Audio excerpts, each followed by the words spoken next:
Okay, Nick's calling. Put on these headphones.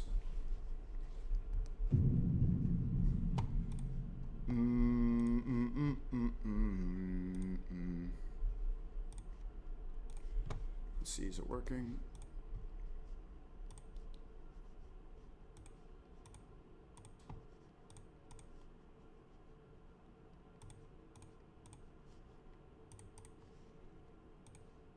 Hello, King Groyd. How you doing, man?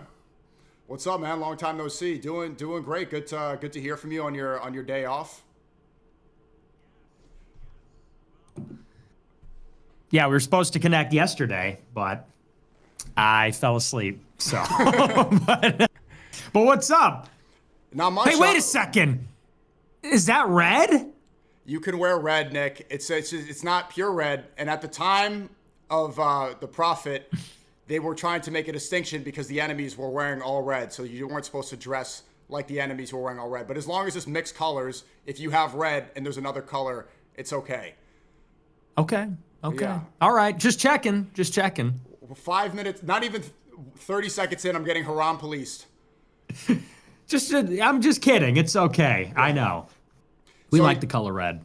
I saw, did you see a clip from Klav? He's like, I love seeing Nick and Sneako go back and forth. It's super funny. You know, there's been lots of clips. And I appreciate you taking this call because Osmongold, for example, he said a couple days ago he'd consider talking to me and just communicating through clips. I think when you have disagreements with somebody, we have a lot of more agreements than disagreements, I think. So maybe it's important to talk about this stuff. And so I appreciate you taking the time to be here. Yeah, absolutely. No, I agree. The back and forth is it's kind of funny because we're just clip farming each other on each other's streams. So we might as well just do it, just sit down and do it. Yeah, so let's start with some of the points of contention, right? We agree that Goyim should unite, but there are some, you tweeted 2 days ago saying, liberal, and my point of view is that it's not really about left and right. I do want to work with you and not have J.D. Vance win because the GOP has made so many mistakes. And I agree. I'm not a Newsom supporter, but I think it makes sense that they are punished for their blatant lying. And, Newsom, although maybe he's saying this for a populist movement, he's saying some things that I agree with. He's saying that Israel's an apartheid state, and he doesn't seem to be in agreement with this war. So I will unite on that and support you there. Yeah, I mean, my playbook, though, I do want a Republican to win in 28. I just don't want it to be J.D. Vance or anyone from the admin. Kind of the structure of it for me, very simply, is I want Democrats to win in 26 for the only reason being that they are going to slow down the administration because the administration's out of control. They're at war with Iran. I don't think it's outside the realm of possibility they drop a nuke on Iran or, something crazy like that, boots on the ground.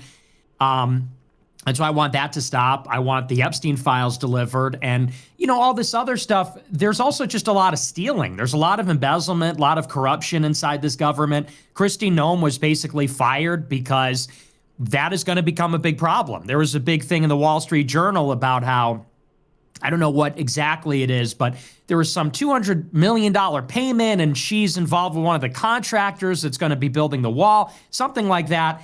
And I think that he let her go because that's going to be maybe an issue if the Democrats have oversight. So I want the Democrats in purely because they're going to grind this admin to a halt. In 28, though, the goal is I want Vance and Hegseth and anybody that's in the admin to go down with the ship so they can't win. And I want a Republican to win, but a good one.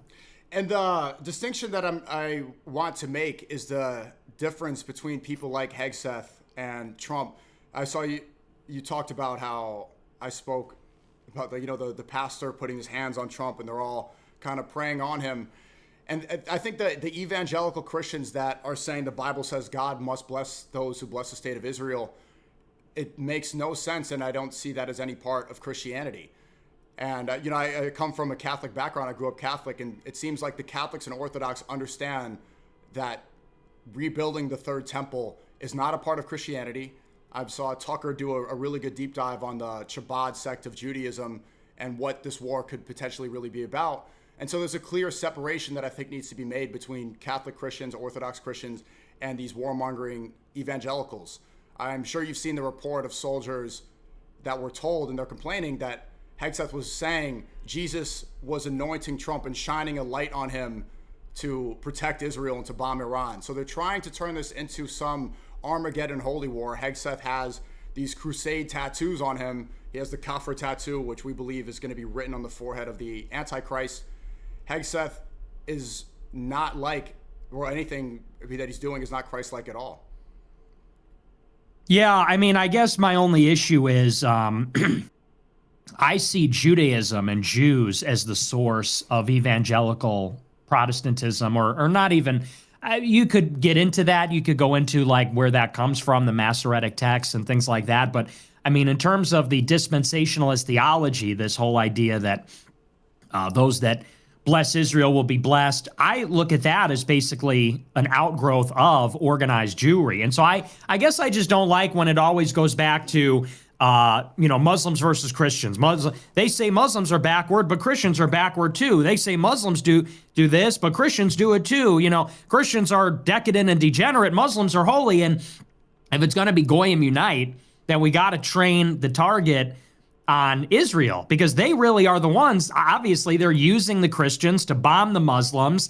And the more that we lean into the antagonism between Christians and Muslims, the more we play into that. So, especially since I know before the war in Iran started, there was a little bit more contentiousness, but especially since the war in Iran started, we have to really make a concerted effort not to get caught up in that. Because like in New York, I'm sure you saw that Jake Lang guy, that Jewish guy, is out there antagonizing everybody, saying, oh, Muslims are goat fuckers and blah, blah, blah. And someone threw a nail bomb at him. And obviously, Muslims maybe are prone to do things like that or whatever, but it's like that he's inciting that and antagonizing them to get that response because he's a Jew. He wants Christians and Muslims to fight. He wants to provoke an attack, some kind of racially charged incident, so that there is maybe more public support for boots on the ground in Iran. And so people like you and I have to come together and say, no, nobody wants this war. Not Muslims, not Christians.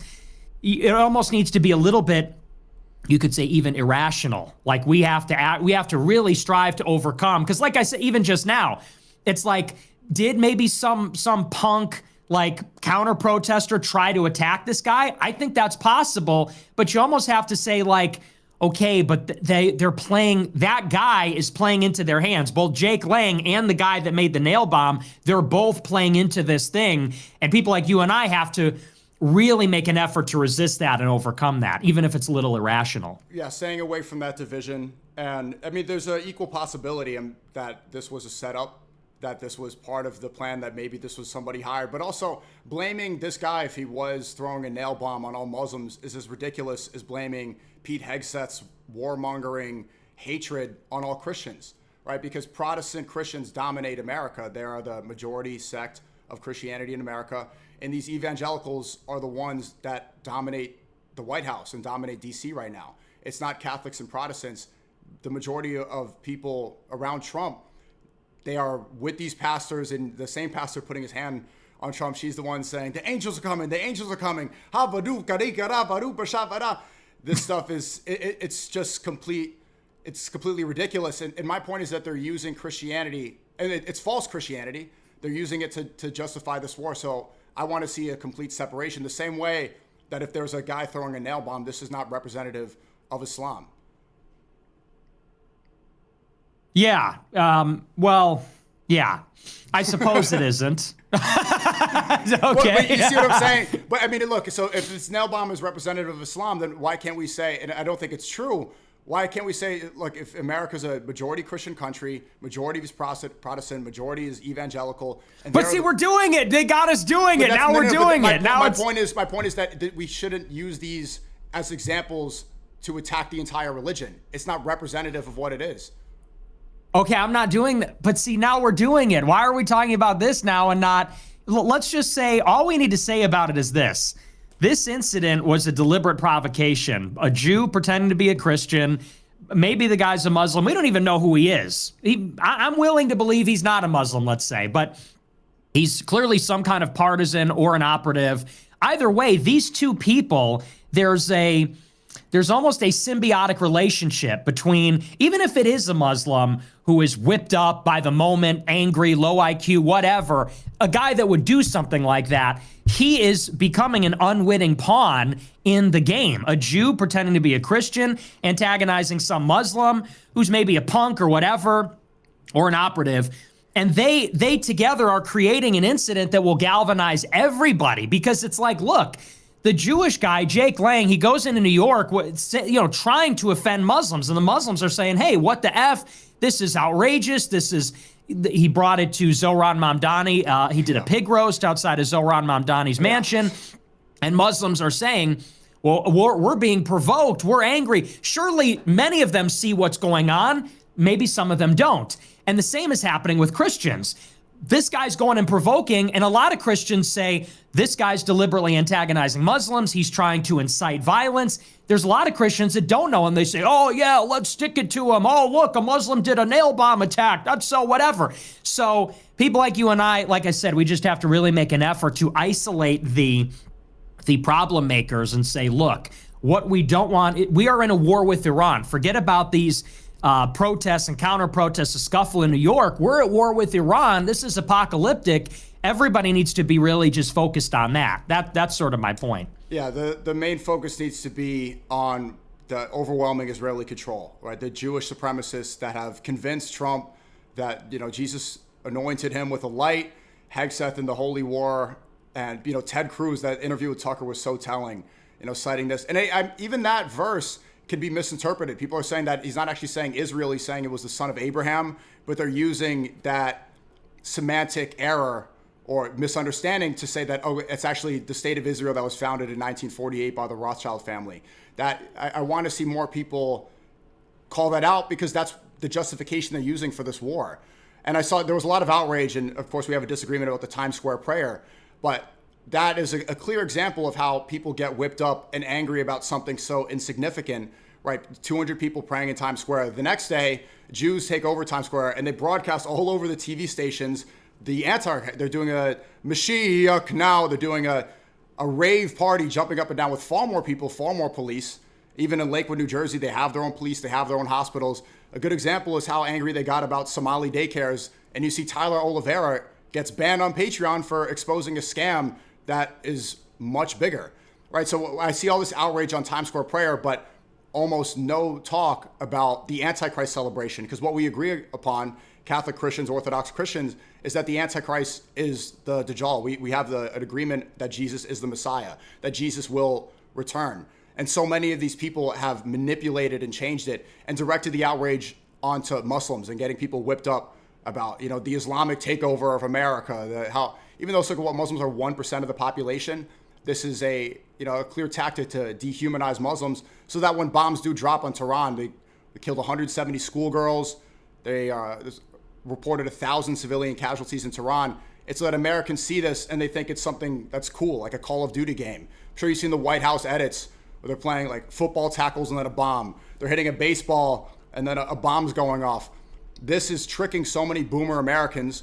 And no disrespect, a lot of them probably do go to those Erica Kirk, Kenneth Copeland type megachurch celebrations where even another Trump pastor with the giant sign that says Epic Fury behind him, and they're thinking that this is part of a greater holy cause. So I want people to stop falling for the obvious rage bait directed on Muslims when we should understand who is actually taking over our country. Yeah, and I agree with that. And it's almost surreal to see how much the anti-Muslim thing is now at the fore, because it went away for a long time. I remember that when Trump got elected the first time in 2017, or got inaugurated, ISIS took over the Middle East, and there were ISIS terror attacks in the United States and Europe. And so Islam was very much at the center of the conversation. And then, almost mysteriously, it disappeared. ISIS just vanished into thin air.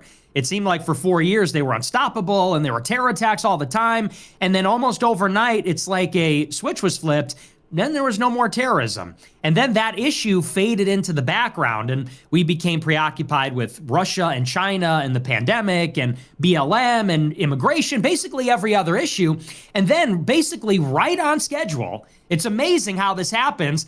After October 7th, all of a sudden it's like, oh, Islam is taking over America. Oh, Muslim terrorists. I saw today, my old colleague, now enemy, Patrick Casey, he did this video about how Tucker Carlson is smuggling Islam into right-wing conservatism. Now, for context, this is a guy who I knew many years ago who was like a white nationalist. And he was a so-called dissident right-winger, far-right activist, whatever you want to say.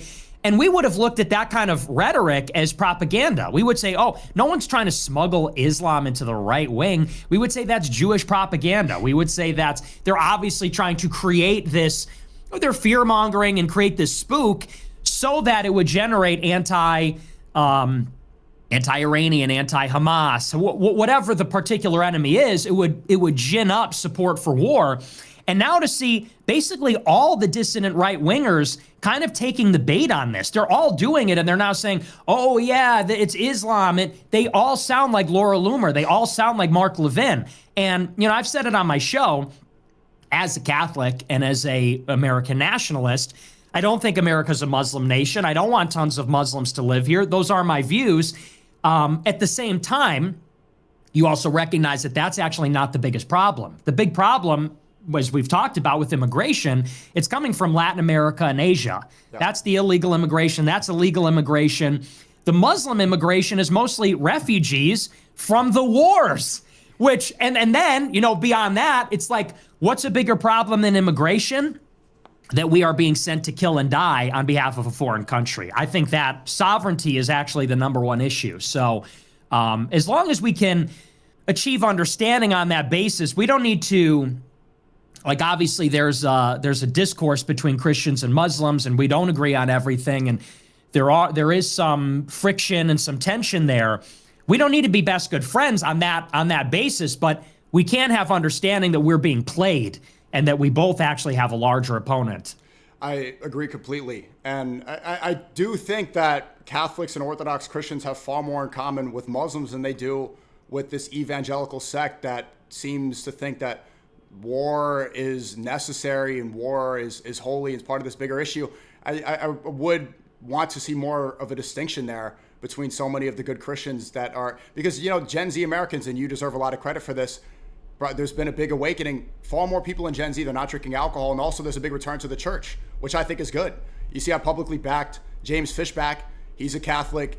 You know, he has a very strong Gen Z support, but what he's losing is the boomers. You know, the boomers are still eating up that goy slop propaganda about, you know, how Muslims are evil and they attend megachurch. But predominantly from Gen Z, the youth, they see straight up what's going on, and they're not falling victim to it. So again, I don't know if you agree, but I think, you know, people like Hegseth, they have far more in common with Jews, and people like you, I think Catholics and Orthodox Christians have far more in common with Muslims. Well, I mean, we're the thing is, at the end of the day, we are three distinct religions: Jews, Christians, Muslims, and you know, I want America to be a Christian country. So it's not necessarily, Go ahead. Yeah. It's more that at this point in time, we almost need like a ceasefire, basically, because we are in a state of conflict. Like, Muslims and Christians are in basically a ceaseless state of conflict because they're two competing claims. And we can't pretend that's not the case. I mean, if Muslims take over a country, like let's say for the sake of argument that Muslims outnumber Christians, they're going to want Sharia law, and they're going to want non-Christians to pay a tax. And if Christians take over a country, like if we're in control of America or whatever, Christians are not going to take a shine to a Muslim call to prayer in the middle of a town, because we're going to say that's not the correct religion. So it doesn't help to paper over the differences and say, hey, it's all fine, because eventually something's got to give. It's just that for right now, in this particular time, specifically right now in this war with Iran, we almost just need like a truce. and a ceasefire to say, look, like, we can resume the dawah versus the evangelizing another day. Because right now, these people are trying to rebuild the third temple by blowing up the Dome on the Rock and destroying Iran and getting everybody out of Gaza. And that's going to fuck with everybody, because where are the Gazans going to go? Where are the Iranians going to go? They're going to go Europe, here. That's something we don't want. And they want to stay there. That's something that as Muslims, they want. And so that's sort of the framework that we need. It's very important, because if we kind of have a shoddy framework where we say, oh, Christians and Muslims have all these things in common, and Muslims are great and Christians are great. Like, you can't really say Christians are the best because you're Muslim, and I can't really say, Islam is fine because I'm Christian. But what we can say is, right now, the biggest threat to both of us is not each other. So if we're sober-minded about that, it will be easier, I think, to work together. Right, and that's part of the eschatology. There's videos of rabbis saying that they need to have Christians and Muslims at war to destroy Europe so that they can take over the world. And I should probably cut YouTube here. YouTube, I'm going to end. Come on over to kick.com/Sneako. It's the link right there in the chat. Okay, came over just now. You don't watch on YouTube, right? You just stay on my Kick stream? Yeah, just Kick. Yeah, so that's part of the strategy. And we've seen this time and time again, where people in Europe, they're upset. They're like, oh, the Muslim immigration, even though you're right, it mostly comes in America and Canada. It's mostly from India. The H-1B visas that Trump has not, they brag about the immigration restrictions, but H-1B visas have been issued out a lot more. And it's not coming in from the Muslim world. But when it comes into Europe, and this kind of blends in with the white nationalist Christian first movement, they blame the Muslims, but it's like the war is the reason for that. So you can't publicly back war, and you've been great about not publicly backing it like so many others. Asmongold is extremely happy about this war, and then also complain about the results that happen. So you bomb a country, people need somewhere to live, but if you supported the war, you cannot also blame the people that now have no place to be. Yeah, well, and what's funny about it is you see these people like you're talking about, not even just Asmongold, but I even think about people in the administration, and they're trying to do this, like, it's almost like a George W. Bush era jingoism, where they're saying, like, war is cool. Like, if you're not on board with the war, you're a pussy. And it's like the freedom fries thing. Spain isn't supporting this. So Trump goes, we're not doing trade with Spain. Spain's our actual ally. They're an actual Catholic country. They are very left-wing. However, that's our civilization. And there's some rich irony there that the same administration that says, it's Columbus Day, damn it, it's not indigenous, but it's Columbus, then we're going to embargo Spain because they don't support our war against Iran. But they're trying to do that. They're trying to recreate that kind of, in the name of the red, white, and blue kind of thing. And then you go, okay, but what happens every single time we go to war? They come here. We fight them over there, so we don't have to fight them over here, but then we're going to bring them all here anyway. Syrian refugees, Afghan refugees, Iraqis, whatever. And I notice a lot of these people in the admin, they go, yeah, well, we're just not going to do that. We're going to bomb Iran, we're going to bomb Gaza, and we're just not going to let them in. It's like, you don't really have a choice. One, they do it all the time, and two, it's not really up to you. Stephen Miller, at the end of the day, has no control over what happens in the long term. This happens every time. It's like, I'll give you a perfect example. When Trump was in power in the first term, he had John Bolton as the national security advisor, and they had this maximum pressure campaign against Venezuela. And they shut down all the oil. They wouldn't let him sell oil. And that's when Venezuela got really bad. That's when everybody was eating rats and they were starving. And in that time, 6 to 8 million people left Venezuela. Many of them came here. In Trump's last week in office, he gave them temporary protected status. He said any Venezuelan that comes to America will not be deported. They will be shielded from deportation. The last week in office, Biden gets elected, and what does he do? He brings in 4 or 5 million Venezuelan refugees. And so all these Republicans, it's just like deja vu. It's like we go to war and we go, no, but we won't let any refugees in this time. They lose the election, a Democrat comes in, and they bring in all the refugees. And you go, what the fuck happened? Then they go, well, vote for us. We'll build a wall. We're going to send them all back. We get another war. we're not going to take refugees. Democrat comes in. So it's just like, we have to get out of the cycle here. And that's my thing. It's like, people just got to see that this is the pattern of history and try to break out of it. That's why I keep reiterating this year, although I put God first and that geopolitically, I am America first, right? You mentioned earlier about Sharia law, but the idea of the Constitution, freedom of religion, free speech, this stuff, it really does not overlap with Sharia law at all. So Sharia law is not consistent with the core American values that the Founding Fathers wanted. So, and I love this country, I love America, and you brought it up perfectly. Like, I am an artist, I want to make the movies and stuff. It's not compatible with the, really hardcore fundamentalist Islam. So this is why I prioritize this country and why I'm trying to fight for it. Ben Shapiro, your best friend and enemy for so many years, is pushing what you brought up, this idea that it's a left-right issue. It's like, oh, these liberals don't want war. Oh, the libs mad. You see the MAGA movement, they're posting videos of Iranians stripping naked in the West and immediately getting naked on Instagram to celebrate Iran being free, even though they're getting bombed so much. And they're like, oh, these liberals are going to be so mad about this. And then you're like, wait, but this is the conservative right? So why are they the ones parading around the fact that women from Iran no longer are covering themselves up and dressing modestly? Now they're free to open up an OnlyFans. This is who is supporting the regime change from Epstein Empire and supporting their own country being bombed. Them turning it into a left-right issue is part of that slop and why I separate from that, because I don't want to be boxed in and let people think that it's anti-war or pro-war.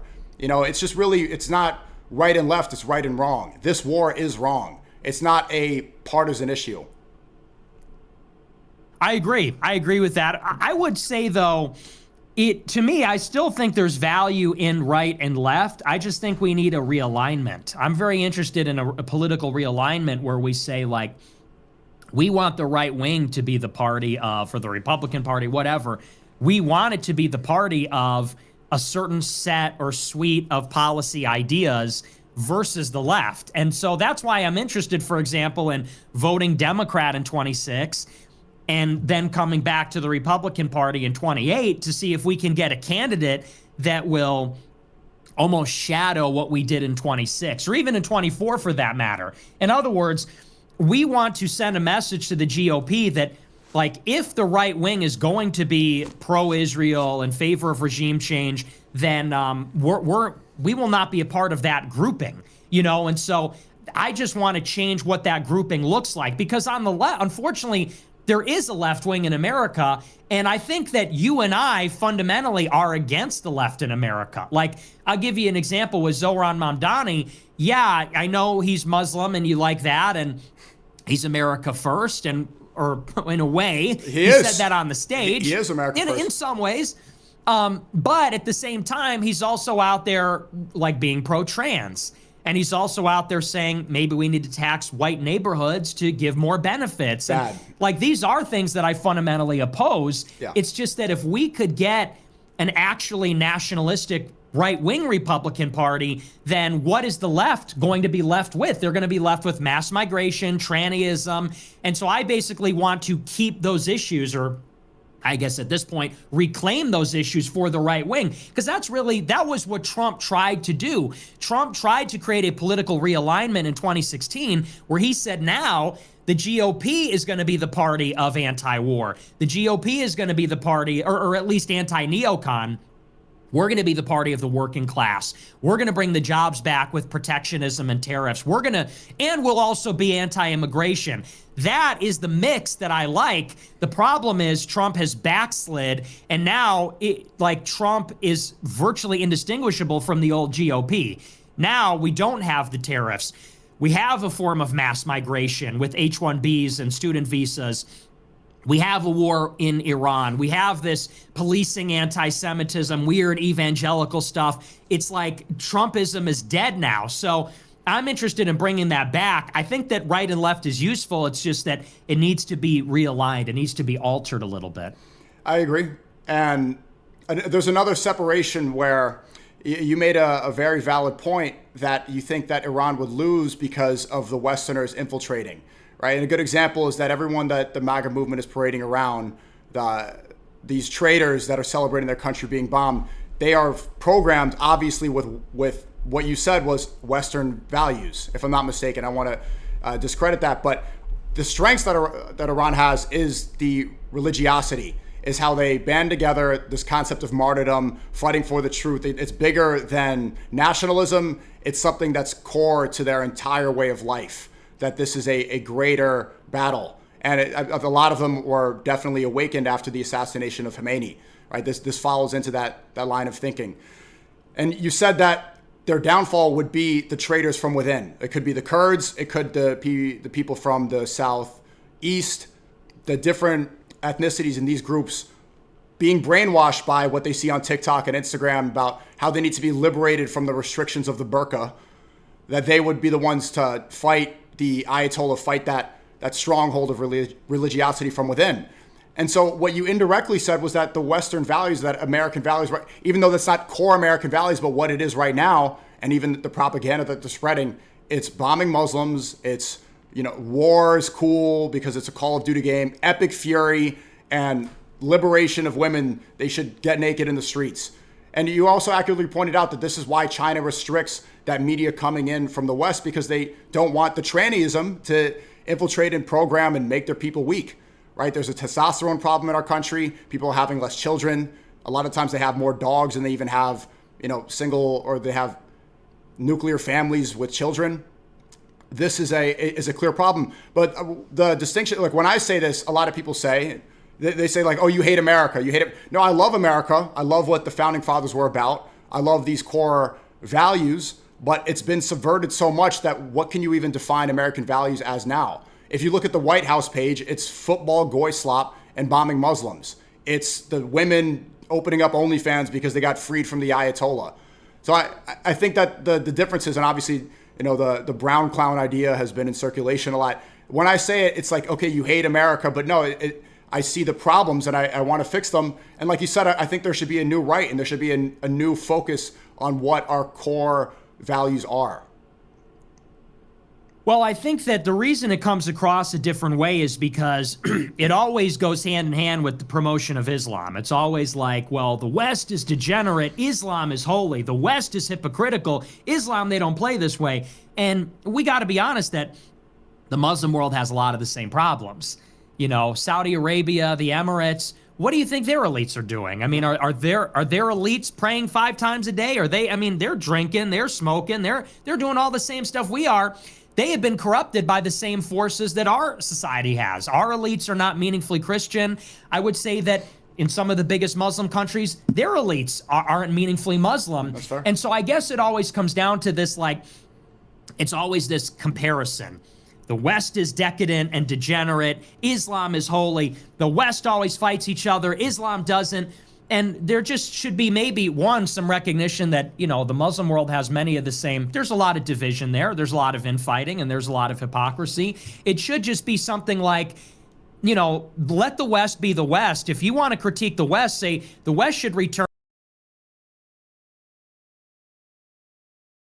to its illiberal roots, because I agree. You also identify Westernism with liberalism, and that's not really wrong per se, but the West does have an illiberal tradition. You do have Catholicism.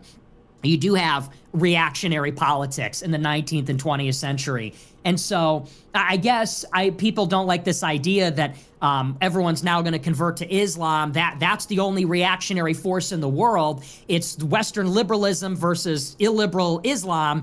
And we all got to be like your buddies.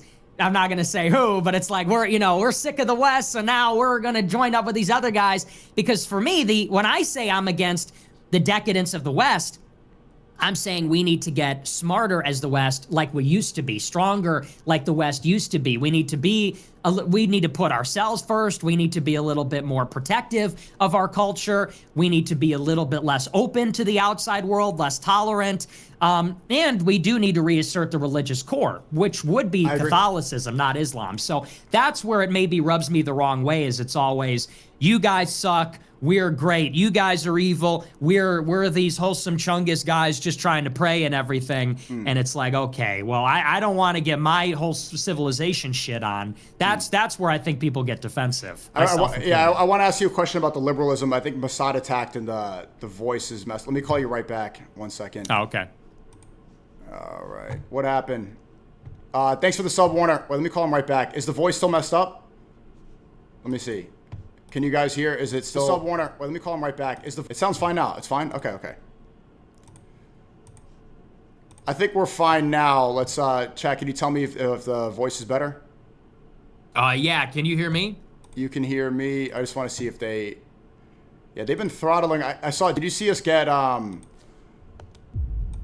Did you see both of our Wi-Fi got attacked at the same time the other day? I did. Yeah, that was crazy. And Suleiman as well. He all got hit at the same exact time. There could be some sort of throttling there. So you said earlier... It's good? Okay.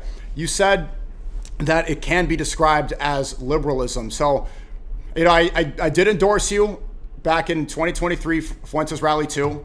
I said Christ is King, which I still do. I got a lot of criticism from that, but I do believe that in a sense. It's like, because Jesus will return. Jesus is the true Messiah. There's not the false Messiah. I don't believe in the Mashiach. Jesus will come and correct a lot of these people, and I look forward to it. And we believe that he's a prophet. We revere him. We believe in the Virgin Mary. So I still think I still want to be able to say Christ is King the way I did at Fuentes Rally 2. I'm in a Groiper group chat, and they're like, that was the most aura you ever had. I talk to them all the time.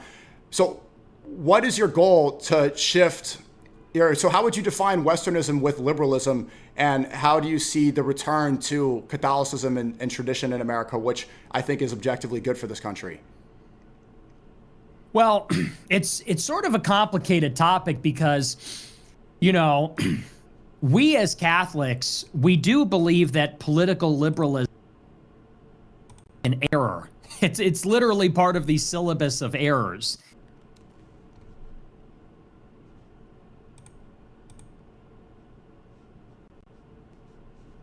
Reason and rationality. We believe in natural rights, and so there's aspects of it that that the non-Western civilizations do not have that we want to keep. Do you mind repeating that point that they throttled it? It's fixed now. Do you mind?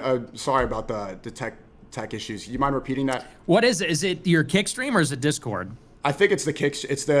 We're fine now, but I think someone's trying to hit my Wi-Fi. They're saying Mossad attack.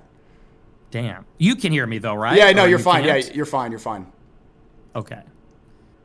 Well, I said, do you want me to repeat the whole thing? Yeah, do you mind? That's crazy. Dude, the Mossad is after us. What is this? Hey, worry about your war in Iran, for fuck's sake. We're just trying to have a stream. Am I good? No, you're good. You're all good. You're all good. Okay. So, here's the thing. Like I said, liberalism is, according to Catholics, an error. It is part of our syllabus of errors. We don't support it. It is also difficult because you have to think practically in terms of what is possible in Western civilization. And I do, at least in the United States of America, I do believe that it's baked into our system. I don't know that you're going to get a radical fundamental change. I don't know that America is going to become a confessional state. It's going to become like a Catholic. We're going to have like Catholic law and things like that. I'm not so sure about that. What I am interested, though, simply is promoting Christianity. I'm interested in promoting the gospel. I'm interested in promoting a kind of civilizational core. We are, I think, for the foreseeable future, going to have diversity, but we do want from the state a recognition that it's a Christian civilization, that Jesus is our God. We want to be a nation under God. Like, we want Christianity to be in the schools. We want prayer in the schools. We want the degeneracy not to be promoted by the government. Like, for example, Trump tweeted the other day, we're going to let children get castrated if their parents consent. It's like, no, like, we're not going to do that because men are men and women are women. That's in the Bible. We're not going to have a civilization where marriage is between anybody and everybody, where there's gays and polycules and transgenders and all that kind of stuff. We do just want to get to a level of civil society where there's some recognition that we're created beings. There's some recognition that we have a Christian heritage. That's kind of my goal, because I do recognize, like I said, at this point, it's a little late in the game. a lot of people believe in we're going to be a white ethno state and we're going to deport everybody and it's going to be. There has to be some recognition of the reality that that ship has basically sailed. And maybe there was a chance we could have turned that back 10 years ago, 15 years ago. I think that ship has sort of sailed. We went from a republic to an empire. Now we got to be an empire. And I think that as an empire, in the old days, you could maybe get away with saying, oh, we don't have an official language. We don't have an official religion. Well, you want to know why that was? Because everybody spoke fucking English and everybody, for the most part, was Christian. Now that we are an empire and that's not the case, maybe you do need an explicit recognition. Hey, we are a Christian country. We do speak English. And yeah, there's going to be other people in here. And as long as they defer to that on some level, as long as there's some primacy for that, we can tolerate that they can have their space over here and that maybe there can be an enclave here and there. My biggest concern, though, like I said, is the sovereignty issue. We're an empire. These things have happened. They're not going to be undone. And if they are, not easily and not overnight. And so in the short term, I just want to see Americans get back in control over our own destiny. That's really the goal. A lot of people say, so you want women not to be able to vote. It's like, ideally, no, we don't want women to vote. However, is that gonna happen anytime soon? No. How is that going to happen? It seems totally impractical. So I think those are things that are frequently used to trip us up. I think maybe first and foremost, the imperative is we just have to have Americans in the driver's seat that are actually citizens, that are loyal to this country. Can we start with not dual citizens? Can we start with getting Randy Fine out of Congress? Then we can maybe take it further, but that's kind of where I'm at. Yeah, this guy needs to go. And he's always pushing out how, Muslims come in, they don't try to assimilate. And you look at Lakewood, New Jersey, and they have their own language. The parents are telling the kids not to go interact with the Goyim. They have their own hospitals, their own schools. And this is an enclave in Jersey that nobody is talking about. And they're taking so much tax money. They're registering their houses as synagogues. They don't seem to want to assimilate at all. In fact, it's almost like a mini Israel there. And I want to ask you about, so let's go to the war a little bit. So the justification for this war is they keep saying that Khomeini killed 30,000 protesters. This has become the 6 million in the Holocaust is the 30,000 protesters, even though the CIA director in Trump's first administration, Mike Pompeo, said himself that these protests were infiltrated by CIA Mossad. What do you think is the actual pretext for this war? Is this true? What could we actually, because we haven't seen any of the bodies. We haven't seen any real reports. All we just keep hearing this 30,000 number. Is this true? Totally fake. And I think that history will show that what happened in January was some kind of Kurdish CIA Mossad operation. And I said that in January. There was a report, I think it was Financial Times. They said that eyewitness accounts reported that it was people dressed in all black with automatic weapons taking over the government buildings in Western Iran.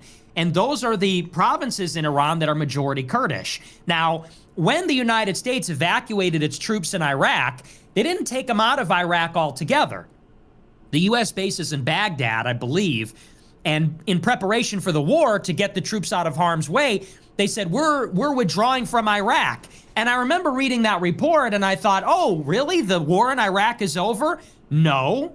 They didn't come out of Iraq. They went to Iraqi Kurdistan. They went to Erbil, which is the capital of Iraqi Kurdistan. Now, why did they do that? Because the rest of Iraq is under the umbrella of the Popular Mobilization Force, which is the Shiite militias that are involved with Iran. So in every other governorate in Iraq, except for Iraqi Kurdistan, you've got the PMF. You've got forces loyal to Iran. And that's why in Mosul, you have the PMF and the Shiites protesting and rising up. In other governorates, it's the same story. In Baghdad, it's the same story. So they went up to northern Iraq. Now, in January, there were protests all across Iran. But where they were the worst, where actually government buildings were being taken over and claimed in the name of the protesters, it was all the Kurdish majority areas. So I suspect that what happened is that Netanyahu and Trump, they were involved in northern Iraq, where, again, the U.S. has a presence there, and the Israelis, they're also involved there as well, maybe even in Azerbaijan as well on Iran's northern border. Israel's got a very close relationship with the Azeris, or the Azerbaijanis. They were involved up there.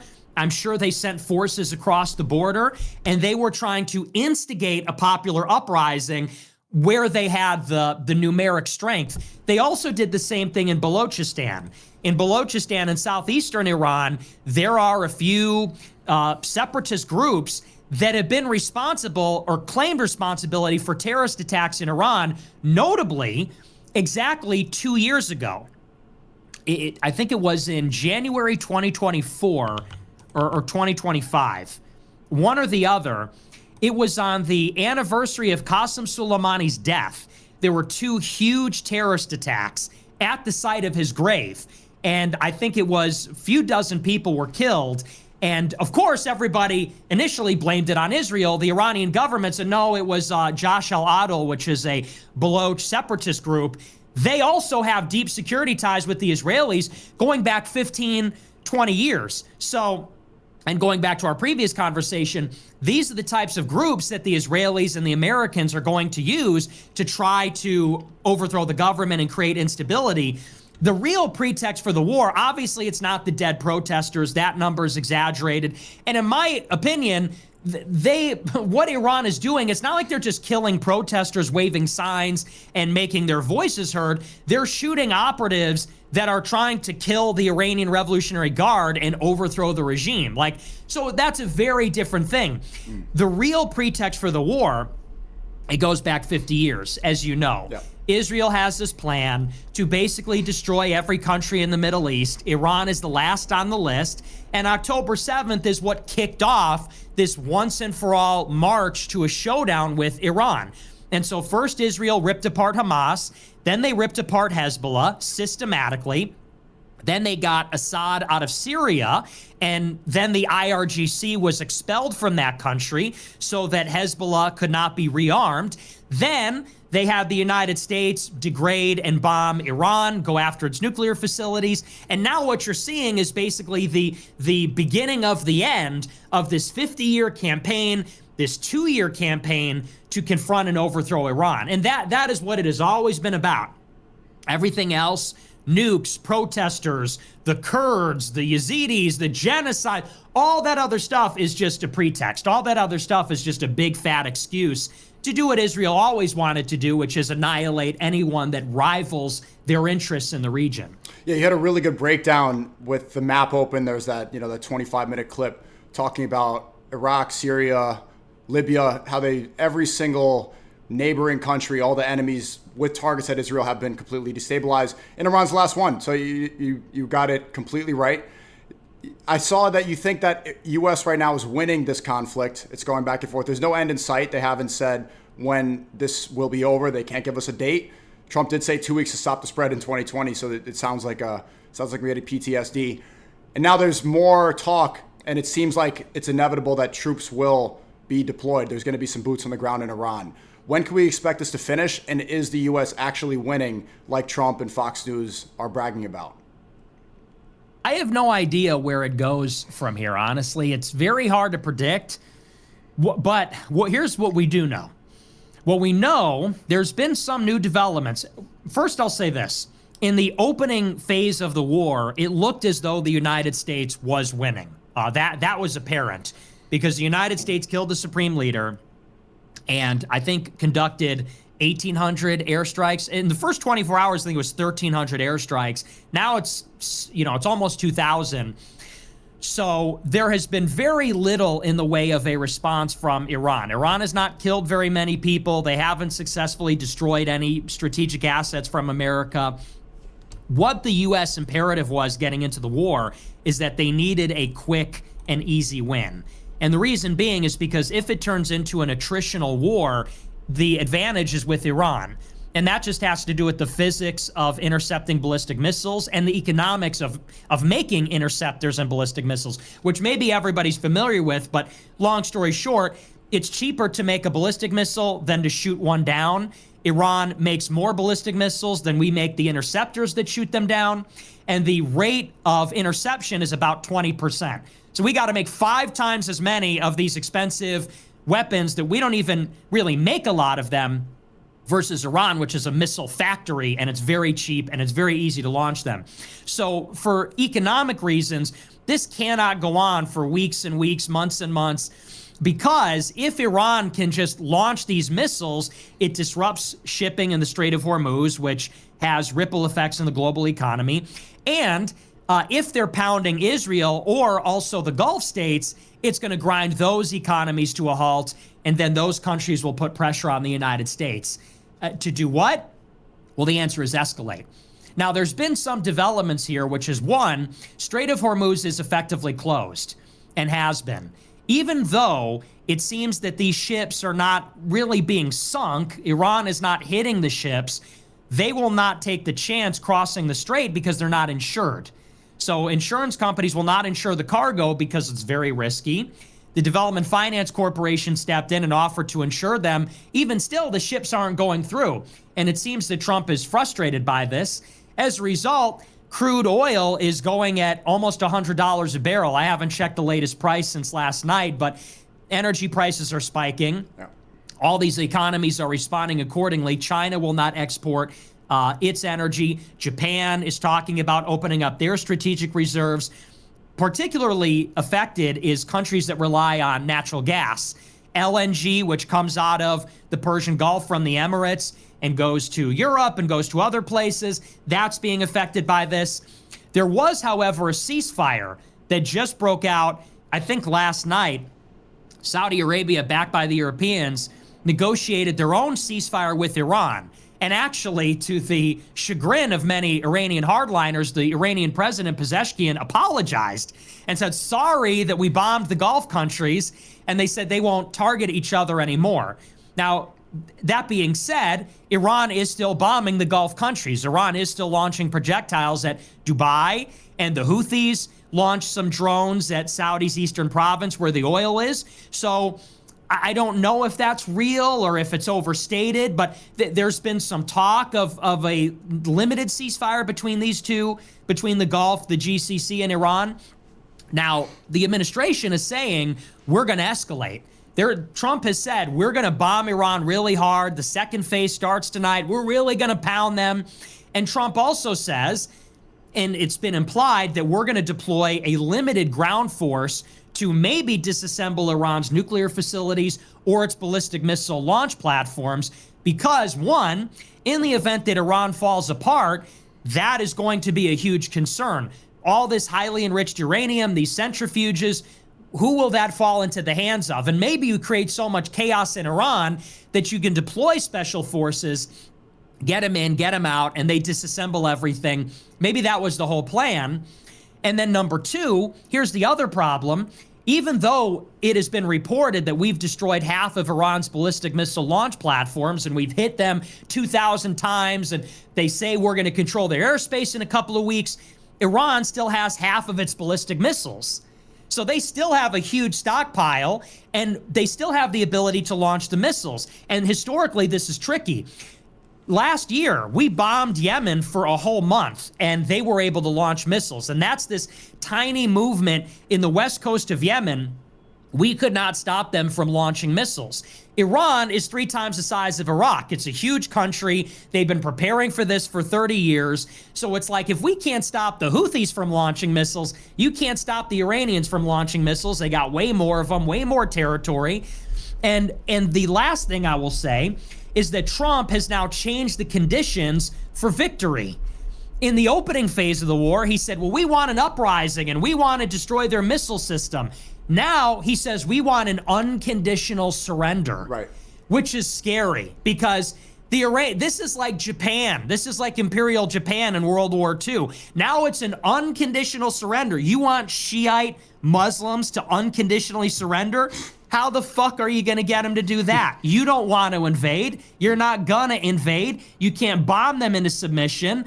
So how are you going to get these people to agree to that? We didn't even get Maduro's government to agree to an unconditional surrender.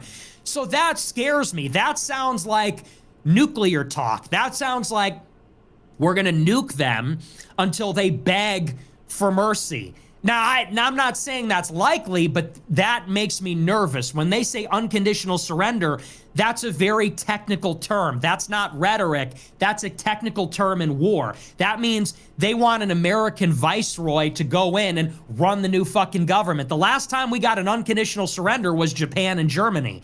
So that scares me a little bit. And ultimately, where does that leave us?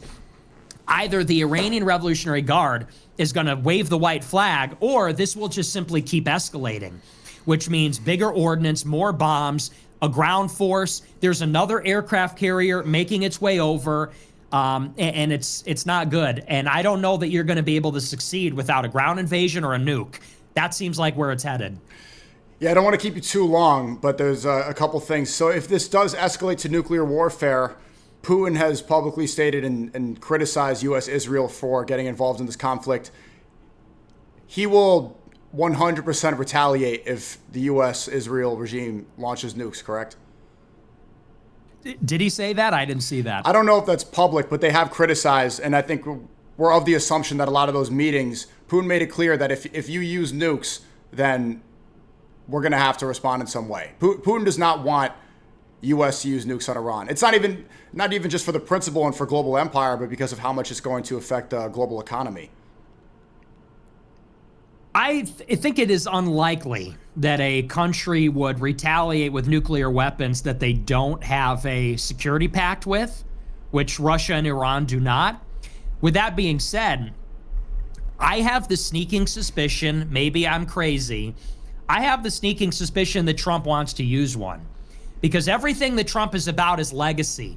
I want to invade Greenland. I want to invade Canada. I want to make the map bigger. We're going to run Venezuela. I'm going to build a new White House next to the old White House. Everything he's doing is about his legacy, his place in history. It's literally like a bucket list thing. Mm-hmm. And he is totally off the rails, totally off the reservation. It's about destruction and recreation in his own image. And I have this hunch that he wants to use a nuke, that he wants to be the one to say, I pressed the button, I did it, I reset the world order. I think there's a temptation there. And I wouldn't have said that in the first term, but based on everything I've seen from him now, and this is just a hunch, that's all it is, it's just a gut feeling. I think for ego reasons, he wants to have said that he did it. Right. And I think he wants the history books to say that he did it, that he pressed the button. Yeah. It's the ultimate power, literally the ultimate power. So I would never rule that out in the second term. In Iran, that would be the one. How do you reset non-proliferation and everything? Drop another fucking nuke. It's not likely, but I think there's maybe a 10% chance that happens. Especially with the new statement that it's unconditional surrender. I mean, obviously, we're aware of his arrogance and how much his reputation matters to him and the importance that his legacy will live on. How much do you think is the Epstein files, which has completely coincided with this war, right? The Epstein files partially released, and then Netanyahu visits a couple days later. I think there was a new release of several statements yesterday night where it says, well, there's one file where Epstein's saying that Trump told a porn star that the porn star reminded him of Ivanka. Is this pressure from Mossad? Is this pressure from the Israeli government to get him to fight this war? It's possible, but I think people lean on that a little bit too much. There are some coincidences, I will say.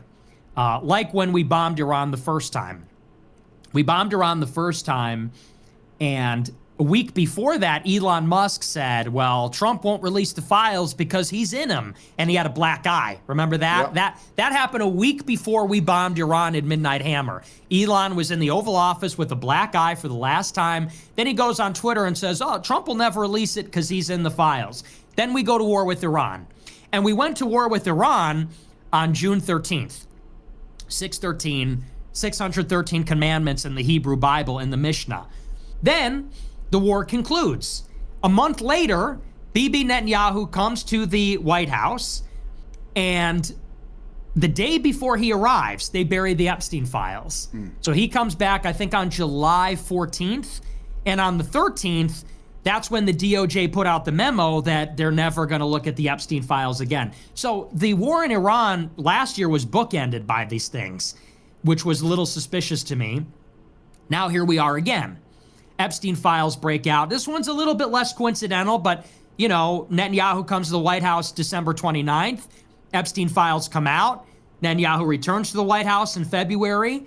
We go to war on Purim. On the right. Jewish holiday During of Purim, which Ramadan commemorates... and Lent, the Persians, right. Jews being saved but from Persia. But more importantly, it commemorates their slaughter of the Iranians, their slaughter of 75,000 Persians after they defeated the Amalekites, you know? So I hesitate to put too much emphasis on things like this, the numerology, the holidays, the Epstein stuff, but it's an element. It's an element. Without evidence, we can't say too much about it. Oh, it's because he's blackmailed. But it's certainly something that I keep, you know, on one side of my mind, I guess. Yeah, I like your take on that when you did push back on how much the Epstein files were getting schizophrenic with the spirit cooking and Ball, that bank account name. That is important to remember what Epstein was about. And a lot of this misdirection is meant to confuse people, right? This is why Nicki Minaj was allegedly, she's probably paid by the MAGA movement to get people to say, oh, it's the Democrats that didn't release it, to get people confused and talking about witchcraft. But there is an element that you almost can't ignore, that you have to keep within your analysis of all these world events. Because again, Iran, they burned the Ball statue, several weeks ago? And then look how U.S.-Israel responds by bombing a school, which they said they're claiming that it's a misfire. But again, you don't really make a mistake like that. And Baal is the god, the demon god the Semites were praying to, that they worship through child sacrifice. And so it looks like they were responding to this by offering, if you're going to burn our God, we're going to go and sacrifice more to him. But again, there's no specific evidence of this, but it is, you know, there are a lot of strange coincidences. Maybe I want to ask you one more about Cuba, because during the midst of all this war, Trump is saying that now Cuba could come next. And if I'm not mistaken, Cuba is not involved in the Rothschild central bank system, similar to Iran, similar to Venezuela. Why Cuba right now? Why this focus on, what does this have to do with everything else going on? Well, to me, that one's very simple, which is that Rubio is pursuing a reverse domino strategy in the Caribbean. Take out Venezuela, and then Cuba will fall after, and then Nicaragua after that. And then we basically control the entire Western Hemisphere. Bolivia recently elected a pro-American government. Argentina elected a pro-American government. Chile, Ecuador, Peru have pro-American governments. El Salvador has a Bukele has a pro-American government. So even Mexico, Claudia Sheinbaum, I know she's a Jew. She's way more pro-America than Lopez Obrador, who is a far lefty. So what they seek in the Caribbean is take down Venezuela. And Venezuela, it's overstated about the oil. China doesn't get that much oil from Venezuela. Venezuela doesn't make that much oil, and they won't for the near future. However, where the oil makes an outsized impact is in Cuba. Cuba relies on Venezuela for a lot of their energy needs on a daily basis. Now, Trump came in and said no more Venezuelan or Mexican oil for Cuba. And what has happened in Cuba is now they have a very acute energy shortage, and their economy has effectively collapsed in just the past 90 days, 2 months, basically ever since the Maduro regime fell. And so there's protests in Havana. And now I think Trump wants to enter into an agreement with Cuba where we manage them like how we're managing Venezuela. Now, in this limited and narrow sense, I do support it because there is a U.S.-China competition in the Western Hemisphere, and it's been going on for 15 years, which is that in the beginning of the century, China had effectively no trade with South and Central America. By the 2020s, China is the majority of trade with South and Central America. And not only that, if you have a trade imbalance or a trade deficit, you have to then acquire assets in these countries. And so China is loaning them a lot of money to build deep water ports and to build space facilities. Like in Argentina, there's a very famous one. And what you call this is dual use infrastructure. So China has a lot of ports in the Caribbean, in the Pacific coast of South America. They have a lot of radar dishes and other things where if they so chose in 10, 15, 20 years, they could convert those into military bases, spying facilities. With modern ports, they actually become like spying facilities. They can monitor the cargo in different ships. They could even use missile launch platforms disguised as shipping containers at those ports. And so I understand people like to engage in these grand conspiracies, but there is a real conflict between Beijing and Washington in the Western Hemisphere. I actually happen to think it is America first to have a hemispheric defense policy where the whole Western Hemisphere is pro-American. However, what I will say in defense of maybe what you have to say about it or other people is, you know, that maybe they let Trump do Venezuela to whet his appetite for Iran. Because when Trump talks about Iran, he says, we're going to do the Venezuela model. Yep. We're going to kill the top guy, and then the next guy's going to succeed him, and he's going to do whatever we say. Because that's what worked in Venezuela, and that was so awesome, and we kicked ass, and blah, blah. So they definitely got his appetite going with Venezuela and convinced him, well, you could do anything. We could do the same thing in Iran, and then we could do it here, and then we could do it there. So surely that was part of it. Now, by itself, I don't think it's the end of the world, but now that you see it has fed what is happening in Iran, you sort of question, maybe was that the best idea? Maybe, did they give us one so that we could do the other? There's a possibility. That was my original criticism, because right now I do want to believe too that, idea of Monroe Doctrine controlling the Western Hemisphere, but just seeing how much he is controlled by Israel, it's hard to trust anything that he's going to do geopolitically, any involvement he has in other countries. And I don't know if you believe that report, but Brick did report that $2 to $3 billion of oil was shipped from Venezuela directly to Israel afterwards. Again, that wasn't coming directly from, what did you say, that this isn't a trusted source? Well, Venezuela denies it. Israel didn't confirm it. And Venezuela did trade with Israel in 2020, as recently as 2020. So I think it's maybe a little overstated. Okay. Last one, I'm not sure how much time you have. I know you're... I could do one more, and then I got to split.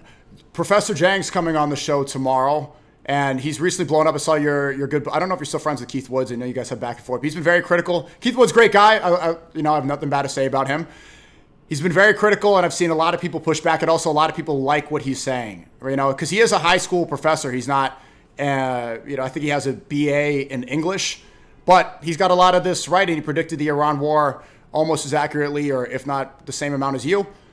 What do you think about Jang? Is he, some allegations that he's CCP, Mossad, or is he just a guy analyzing and trying to connect the dots? Well, I don't know what he is. What I will say is this. I think that there is such an appetite for anybody that will talk about Israel and Jews that basically anybody that does is all of a sudden seen as credible. I've seen this happen over the past 3 years. Anybody that will talk about it, all of a sudden everybody's on board. But he's not really correct. So I don't know what he is as a guy, but he talks about the Khazarian mafia and the Freemasons and all this other stuff. The eschatology gets a little bit too much into that. And I go, this guy just isn't correct. Like, he doesn't really know what he's talking about.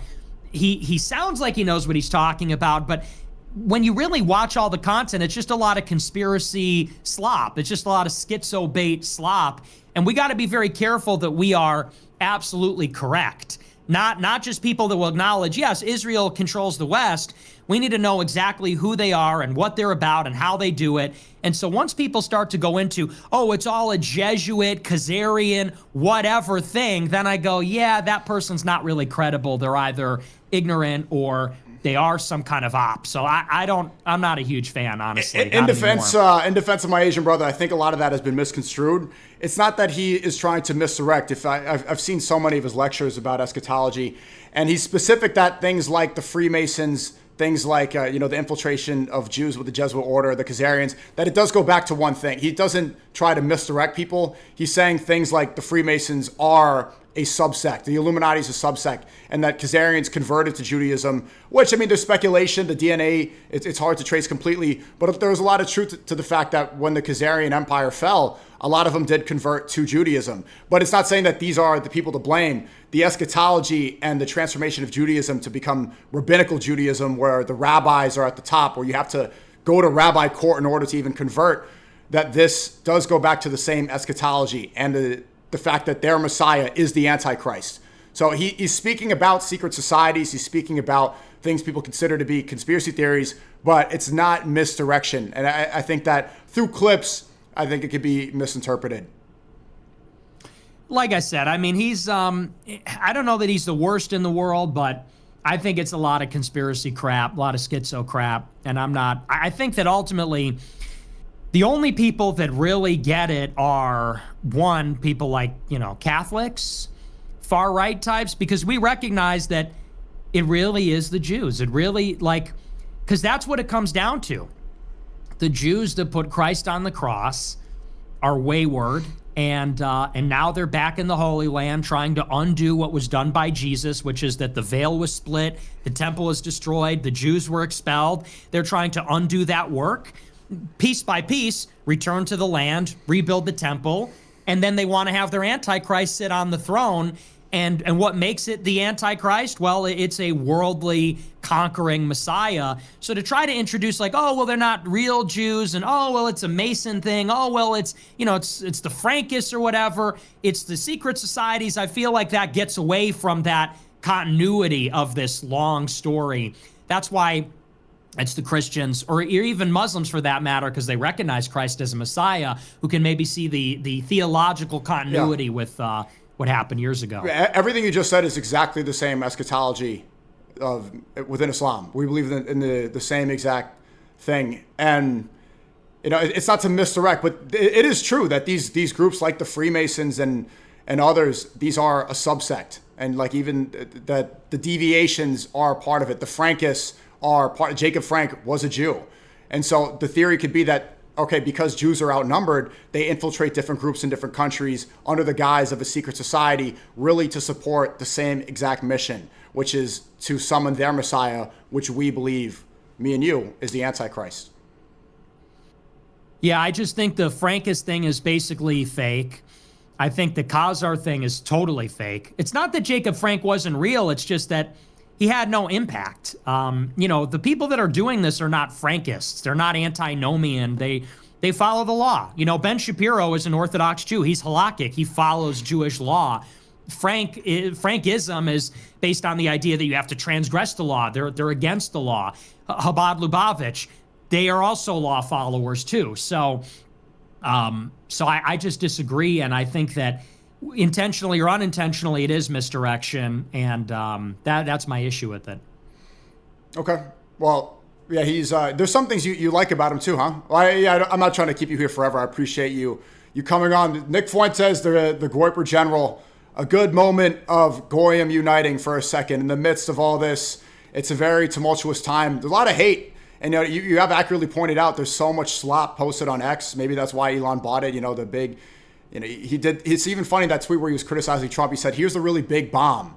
Those. I think the wording is very important. Here's the really big bomb. Trump is not releasing the Epstein files because he's in them. So maybe that was, a hint. People like to post about things and tell you what's going to happen before it happens. But in the midst of all this hate, I'm sure you've seen Loomer is trying to tag the FBI, the DOJ, Tommy Robinson. It was all found over the Epstein files, and there's just a lot more attacks, and I think there's a lot more Mossad infiltration. I think you pointed out correctly that intelligence agencies, their new strategy is not to censor completely.